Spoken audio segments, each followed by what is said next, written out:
প্রিয় নেত্রী, বাংলাদেশের অভিসম্পাদিত নেত্রী, সাবেক প্রধানমন্ত্রী ঢাকা এবার কেয়ার হসপিটালে চিকিৎসাধীন রয়েছে।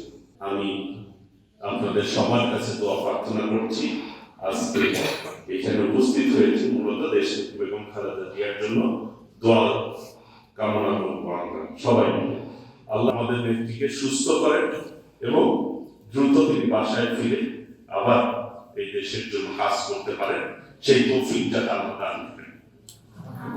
শহীদ রাষ্ট্রপতি জিয়াউর রহমানের জন্য দোয়া করবেন, আল্লাহ যাতে তাকে দেশের সর্বোচ্চ মহান দান করেন। জানাতে আছে অচিরে যাতে এই দেশে ফিরে দেশের নেতৃত্ব দেওয়ার তৌফিক আল্লাহ রাব্বুল আলামিন আমাদেরকে, আল্লাহ রাব্বুল আলামিনের কাছে আমরা যদি খাস দিলে অন্তর থেকে দোয়া করি, আল্লাহ কিন্তু সেই দোয়া কবুল। আমরা সবসময় বান্দার দিকে তাকিয়ে থাকি, কখন বান্দা আল্লাহর কাছে চাবে।